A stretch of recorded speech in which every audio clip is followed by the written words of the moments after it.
Hi friends, welcome to Vanitha's Home Style. இது வரைக்கும் subscribe பண்ண எல்லா சப்ஸ்கிரைபர்ஸ்க்குமே ரொம்ப நன்றி. இன்னைக்கு வீடியோல என்ன பார்க்க போறோம் அப்படின்னா மார்கழி மாசத்துல எப்படி வழிபாடு பண்ணணும் அப்படின்றத நம்ம இந்த வீடியோல பார்க்க போறோம். இப்பதான் நம்ம சேனலை ஃபர்ஸ்ட் டைம் பாக்குறீங்க அப்படின்னா மறக்காம சப்ஸ்கிரைப் பண்ணிட்டு பாருங்க. வாங்க வீடியோக்குள்ள போலாம். சோ மார்கழி அப்படின்னாலே நமக்கு தெரிஞ்சது குளிர், கோலம் போடுறது, அந்த கோலத்துக்கு மேல வைக்கிற அந்த பூசணி பூ, சிறப்பு வழிபாடு, இதெல்லாம் தான் தெரியும். பட் ஒரு சில விஷயங்கள் ஏன் பண்றோம் அப்படின்னு தெரியாமையே நம்ம பண்ணியிருப்போம். ஆனா அதை தெரிஞ்சு பண்ணும்போது அது நமக்குமே வந்துட்டு ஒரு இன்ட்ரெஸ்டா பண்ணுவோம். ஸோ அதற்கான பலன்களும் நமக்கு முழுமையா கிடைக்கும். ஸோ மார்கழி மாசத்துல இந்த மாதிரி நம்ம பூஜை பண்ணும்போது அதற்கான பலன்கள் அந்த வருடம் முழுவதும் நமக்கு கிடைக்கும் அப்படின்ற ஒரு ஐதீகம் இருக்கு. ஸோ எப்படி பூஜை பண்ணணும் அப்படின்றத நம்ம பார்க்கலாம். ஜென்ரலா மார்கழி மாசத்தை வந்துட்டு எந்த ஒரு நல்ல விஷயமும் பண்ண மாட்டாங்க. அதற்கான காரணம் என்ன அப்படின்னா அந்த மார்கழி மாசத்துல உயிர்ப்பு தன்மை அப்படின்றது கம்மியா இருக்கும். அதனாலதான் திருமணம் பண்ண மாட்டாங்க. செடி நட்டா கூட அது அளவுல அது வளராது. அதனாலதான் அந்த புது செடி வாங்கி வைக்கிறது, இந்த மாதிரி ஒரு சில விஷயங்கள்லாம் பண்ண மாட்டாங்க. இவத்துக்கு உரிய மாதம் அப்படின்னே நம்ம சொல்லலாம். இந்த மாசத்தை தனுர் மாசம் அப்படின்னு சொல்லுவாங்க. அதாவது சூரிய பகவான் வியாழ பகவானோட வீட்டுல சஞ்சரிக்கிற ஒரு மாசம் தான் தனுர் மாசம் அப்படின்னு சொல்லுவாங்க. ஸோ இது தேவர்களுக்கு உரிய மாசம் அப்படின்னு சொல்லலாம்.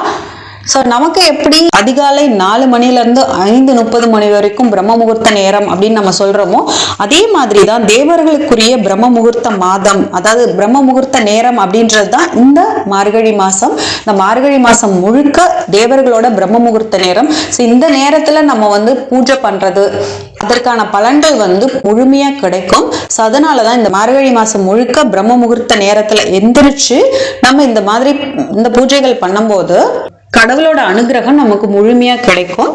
ஒவ்வொருத்தருக்கும் ஒவ்வொரு வேண்டுதல் இருக்கும். அதாவது நல்ல வரன் அமையணும், குழந்தை பேரு கிடைக்கணும், கணவன் மனைவி ஒற்றுமை, சகல ஐஸ்வர்யமும் கிடைக்கணும், செல்வ செழிப்போடு இருக்கணும், அந்யூன்யம் அதிகரிக்கணும் அப்படின்னு சொல்லி பலருக்கும் பல வேண்டுதல் இருக்கும். ஒவ்வொரு வேண்டுதலும் எப்படி பண்றது அப்படின்றத நம்ம இந்த வீடியோல பார்க்கலாம். ஜெனரல் மார்கழி மாசத்துல வீணா பண்றது பாவை நோன்பு. பாவை அப்படின்றது என்ன அப்படின்னா நல்ல வரன் அமையணும் அப்படின்றதுக்காகவும் கணவன் மனைவி ஒற்றுமை மேம்படணும் அப்படின்றதுக்காகவும் செய்யற ஒரு நோன்பு அப்படின்னே சொல்லலாம். ஸோ நோன்பு அப்படின்றதே ஆஸ் யூஷுவலா சாப்பிடாம ஹோல் டே விரதம் இருந்து நம்ம பூஜை பண்றதா நோன்பு அப்படின்னு சொல்லுவோம். ஆனா இந்த மாசம் ஃபுல்லாவே நம்ம நோன்பு அப்படின்றது இருக்கணும். எந்த ஒரு விரதமா இருந்தாலும் அவங்களோட ஹெல்த் கண்டிஷனை பொறுத்து தான் இருக்கு.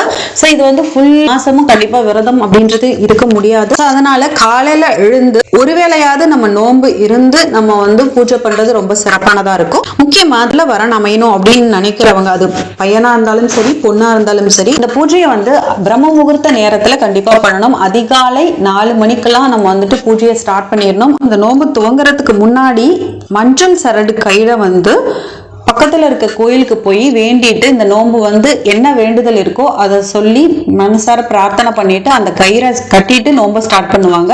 ஃபர்ஸ்ட் நம்ம நிலவாசல் கிட்ட 2 அகல் விளக்கை ஏத்திட்டு அதுக்கப்புறம் தான் பூஜை ரூம்ல அகல் விளக்கை ஏத்திட்டு நம்ம பூஜையை ஸ்டார்ட் பண்ணோம். நெய்வேத்தியமா உங்களால என்ன முடியுதோ, பால்ல நீங்க கல்கண்டு சேர்த்து வைக்கலாம், இல்ல கல்கண்டு மட்டும் வைக்கலாம், இல்ல உங்களால என்ன முடியுதோ பழங்கள் வச்சு கூட நெய்வேத்தியம் பண்ணலாம். அந்த மாதிரி வச்சுட்டு திருப்பாவை திருவம்பாவை நீங்க படிச்சுட்டு தூப ஆராதனை காமிச்சு நீங்க அதிகாலை பிரம்ம முகூர்த்த நேரத்துல இந்த பூஜையை ஸ்டார்ட் பண்ணணும். ஒருவேளையாவது விரதம் இருந்து இந்த நோன்பு கடைபிடிக்கிறது ரொம்பவே சிறப்பு. யார் இந்த நோன்பு இருக்கணும் அப்படின்னா நல்ல வரன் அமையணும் அப்படின்னு நினைக்கிற பெண்ணா இருந்தாலும் சரி ஆணா இருந்தாலும் சரி அவங்க இருக்கிறது ரொம்ப சிறப்பு. அவங்களுக்கு பதிலா அம்மாவோ இல்ல வேற யாராவதோ இருக்கிறத விட அவங்க ஸ்பெசிபிக்கா அந்த விரதம் இருக்கிறது ரொம்ப சிறப்பு. மார்கழி மாசத்துல பாத்தீங்க அப்படின்னா அந்த காலத்துல பெண்கள்லாம் அதிகாலையே எழுந்து கோலம் போடுவாங்க. ஆண்கள்லாம் பஜனை பாட போயிடுவாங்க. இப்பெல்லாம் அந்த பஜனை அப்படின்றதெல்லாம் பார்க்க முடியாது. ஆனா கோயில்ல சிறப்பு அபிஷேகம்லாம் நடக்கும். அதுல கலந்துக்கலாம். விரதம் இருக்கணும்னு நினைக்கிற பெண்கள் பூஜை அறையில மஞ்சள் பிள்ளையார் பிடிச்சிட்டு விநாயகர் அகவல் படிச்சுட்டு விநாயகரை வேண்டிட்டு இந்த விரதம் இந்த மாதம் முழுக்க எந்த தடையும் இல்லாம நம்ம பண்ணணும் அப்படின்றத வேண்டுதலை வச்சு உங்க வேண்டுதல் என்னவோ அதையும் விநாயகர்கிட்ட சொல்லி குலதெய்வத்தை வழிபட்டுட்டு நோன்பை ஸ்டார்ட் பண்ணணும். முக்கியமா நெய்விளக்கு நம்ம போடும்போது மஞ்சள் கலர் திரி போட்டுதான் நம்ம விளக்கேற்றணும். மஞ்சள் திரி நாட்டு மருந்து கடையிலேயே கிடைக்கும். பெண்கள் நல்ல வரன் அமையணும்னு நினைக்கிறவங்க அரசும் வேம்பும் சேர்ந்த மாதிரி இருக்கிற பிள்ளையார் கோயில், அரச மரத்துல பிள்ளையார் இருப்பாரு, அந்த மாதிரி பிள்ளையாருக்கு அபிஷேகம் செய்யறது ரொம்பவே சிறப்பானதா இருக்கும். சில பேர் அந்த கோயிலுக்கு பக்கத்துல பாத்தீங்கன்னா குளம் இருக்கும். அந்த குளத்துல அந்த குடத்தை வச்சு தண்ணியை மொண்டுட்டு அதான் பிள்ளையாருக்கு அபிஷேகம் பண்ணுவாங்க தண்ணியால. சோ அபிஷேகம் பண்ணிட்டு அரச மரத்தை சுத்தி வருவாங்க. இன்கேஸ் அந்த மாதிரி குளம் இல்லை அப்படின்னா அப்படின்னா வீட்ல இருந்தே நம்ம தண்ணி எடுத்துட்டு போயிட்டு விநாயகருக்கு வந்து நம்ம அபிஷேகம் பண்றது ரொம்பவே சிறப்பு.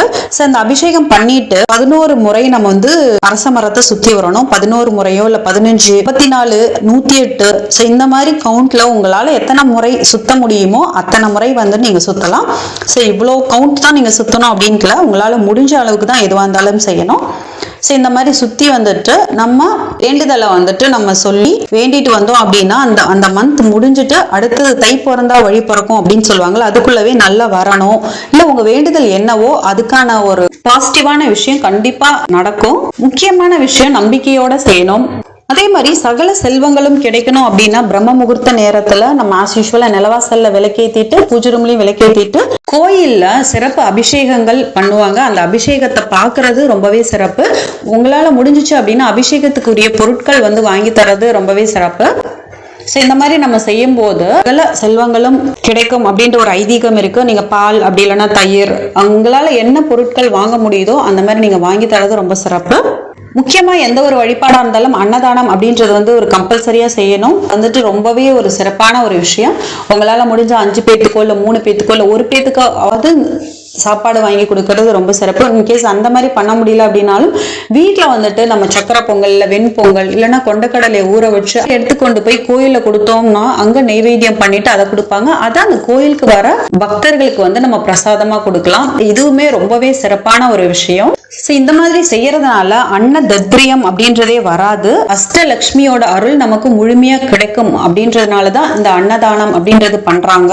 அடுத்ததா பாத்தீங்கன்னா வீட்டுல இருக்கிறவங்களோட அந்யூன்யம் அதிகரிக்கணும் அப்படின்னா நிலைவாசல்ல 2 தீபம், அது வந்துட்டு நல்லெண்ணெய் ஊத்தி தீபம் ஏத்தலாம், அப்படி இல்லைன்னா நெய் போட்டு தீபம் ஏத்தலாம். அந்த தீபம் ஏத்திட்டு பூஜை அறையிலும் தீபம் ஏத்திட்டு யூசுவலா வழிபாடு பண்ணுவோம். தீபதூப ஆராதனை காமிப்போம்.